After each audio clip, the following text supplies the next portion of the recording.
방편품 부분을 오늘 좀 보시게 되겠습니다만, 먼저 법화경이 나오게 된 배경을 조금 좀 설명을 드리려고 합니다. 제일 먼저는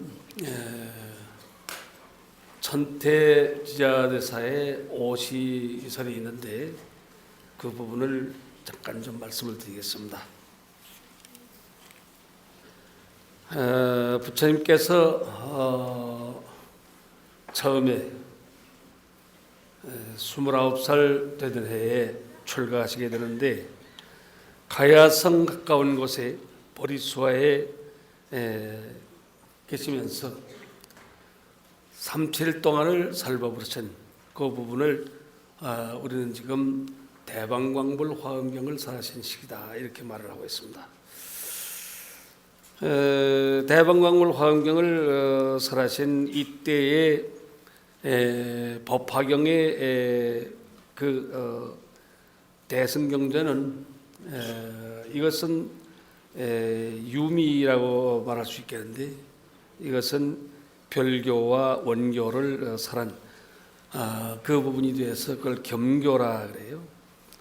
그런데 이것을 돈교와 의교다, 이렇게 말하고 있습니다. 그런데 화엄경을 설하시면서 20하루 동안을 설하시다가 20하루 동안은 설법대중이, 청법대중이 없었어요. 굳이 청법대중을 말하면 천상에서 온 보살들이 있었다. 안욕다라 삼역삼보리를 증득한 보살들이 있었다 그랬어요.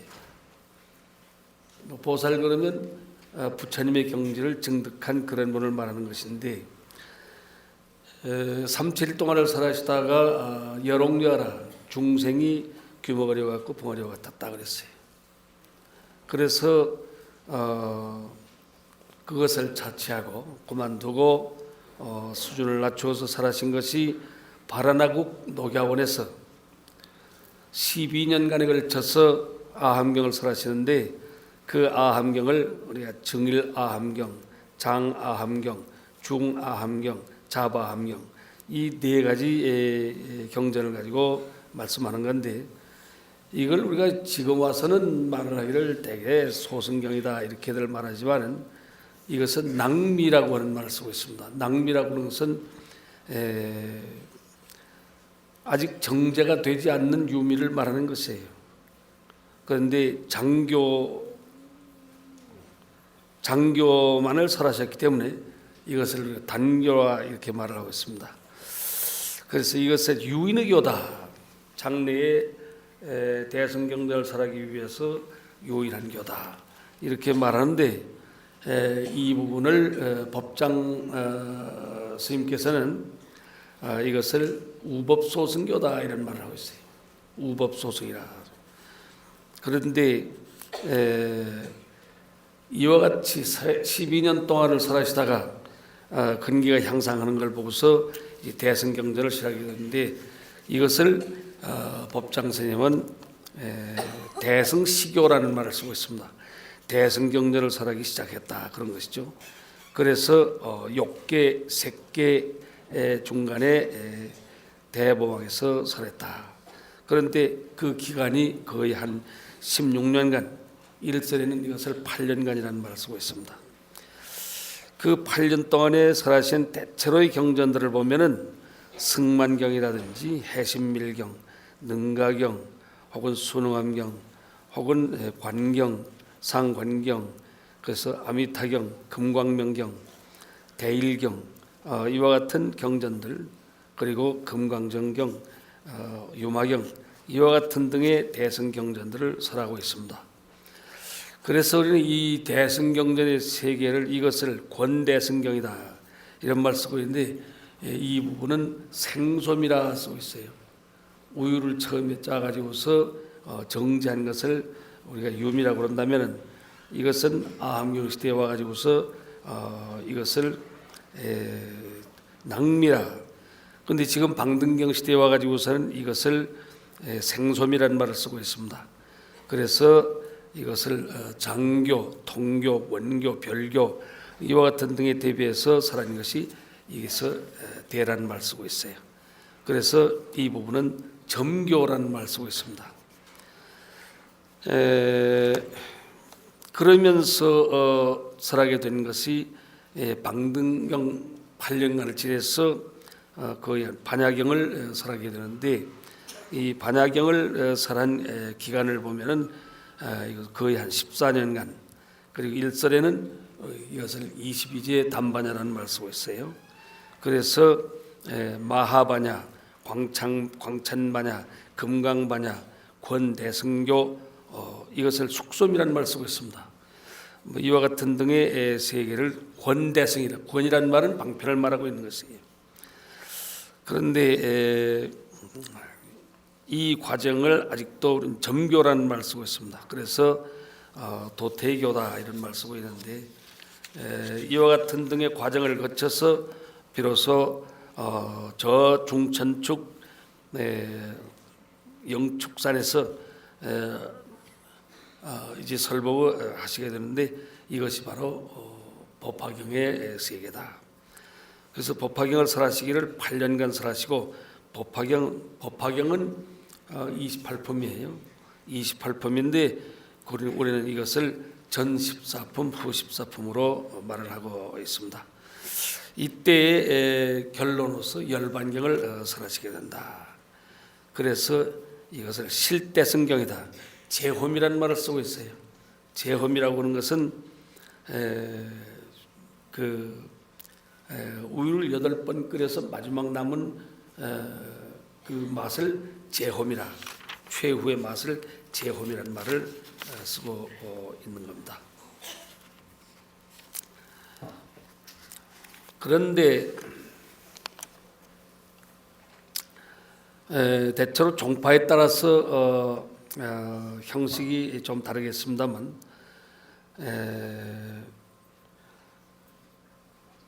대체로 이 본문의 요지가 3주설법으로 되어 있습니다. 법화경은 대개 전 14품, 후 14품 이렇게 되어 있는데, 먼저 그 순서를 말하려면 3주설법은 상중하근기에 따라서 성문들에 대해서 설해진 설법주, 인연주, 비유주 등이 이것이다, 이렇게 설명하고 있습니다.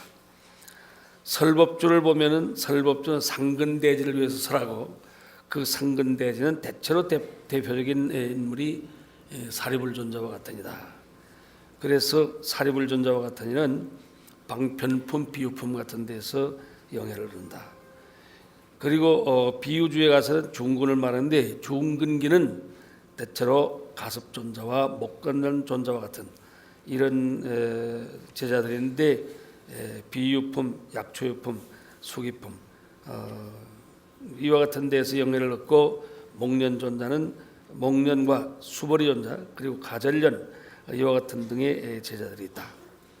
인연주로 보서는, 인연주에서는 하근기의 제자를 말하고 있는 것인데, 대개 아란존자와 같으니나 불운하존자와 같은 이런 이들은 화성유품, 오백제자 수기품, 인기품, 이와 같은 데서 영해를 얻는다. 그런데 지금 말씀드린 설법주에 말씀드린 것은 계삼현일의 이법을 그대로 설한다 그랬습니다.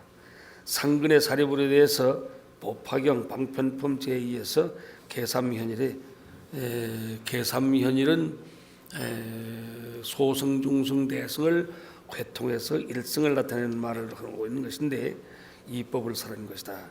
그 결과로서 사리불은 법화경, 비유품,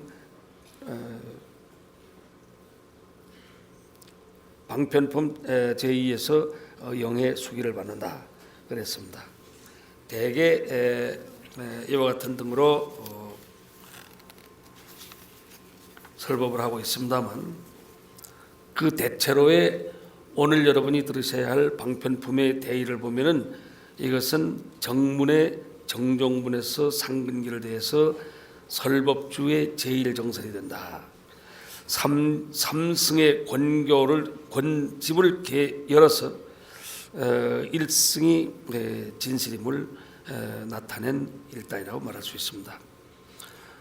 이 품은 전 14품의 중심과제를 나타내는데, 계삼현일의 개권 현실, 이것을 법화경의 개현 개회할 수 있다, 이렇게 말하고 있습니다. 먼저 부처님이 삼매에서 일어나서 불의 지혜는 심원하며 그 법은 삼성이는 도저히 이해할 수 없는 것이므로 지금까지 갖가지 교묘한 방편으로서 중생을 이끌어온 이와 같은 바를 현시하고 있다. 그래서 불과 불만이 알 수 있다, 이렇게 말씀하고 있습니다. 그래서 이와 같은 등의 도리를 10여 세워서 설명하고 있다. 이것을 약 법화경 또는 파지옥의 문이다, 이렇게 말을 합니다. 지인은 이런 문에서 일념 삼천의 사상을 설하고 원룡 삼재의 묘법을 계열하였다. 이 비장된 심심대의는 말의 길이 끊어진 것이요 난해의 법을 설하고 있는 것이죠. 이와 같은 등의 도리를 대체로 이 원문을 살펴보면 오늘 여러분이 들으셔야 할 이 부분은 서분 정종분입니다. 정종분의 설법주, 그 중에 방편품 제2에서는 제법실상과 10여시, 월융의 삼재, 출세본회, 일승 삼승과 계회 사상, 방편과 진실, 소선성불, 이와 같은 등으로 설해져 있는데 이 부분을 잠시 읽어보기로 하겠습니다. 그런데 오늘 이 부분을 말하기 위해서 서분에서 말씀하고 있는 부분을 잠깐 좀 읽어보고 설명드릴까 합니다. 부처님께서 영축산에서 법화경을 설하셨을 때 많은 비구 비구니 문수보살, 관음보살과 같은 모든 보살 제석천과 그리고 범천과 천진 등이 함께 있었다 그랬습니다. 세존께서 무량의경의 대승경전을 설하시기 위해서 무량이처 삼매에 드셨다. 하늘에서는 만드나와 꽃비가 내리고 대지는 육종 진동을 하였으며 마치 지진을 방불케 하였다. 부처님의 미간에서는 백호광에서 광명 방광하여 동방의 무수한 세계를 비추시고 많은 세계들은 금방 잡힐 듯했다 그랬습니다. 이와 같은 서상의 의미를 미륵보살이 좌중의 청법대중과 인천의 의문을 대표해서 문수보살에게 물었습니다. 이에 대해서 문수보살은 먼저 먼 옛날 1월 등명불이라고 하는 열애가 출현해서 지금까지의 모습과 같이 무량이처 삼매에 들어서 미관 백호에서 광명하여 동방의 무량 불토를 조명하고 그 장엄한 모습을 보인 일이 있었다. 그 직후에 삼매에서 일어나셔서 묘광 보살에 대하여 묘법 연화경을 설하셨다. 1월 등명불이 멸후에 묘광보살은 그 법화경을 널리 중생에게 전하여서 1월 등명불의 8인의 왕자를 교훈 불도를 성취하게 하였습니다. 그 8인의 왕자 중 최후의 성불한 분이 연등불이며 그 연등불로 더불어서 수기를 받은 분이 바로 서가모니 부처님이시다. 또한 묘광보살의 제자로서 세간적 이익과 명성에 집착함으로 구명이라는 보살이 있었다. 당시에 묘광보살은 문수보살이며 구명보살은 미륵보살이며 미륵보살 자신이라고 하는 전생담의 설화가 있었다 그랬습니다. 그래서 지금의 서가모니 부처님께서는 이와 같은 서상을 나타내시고 반드시 1월 등명불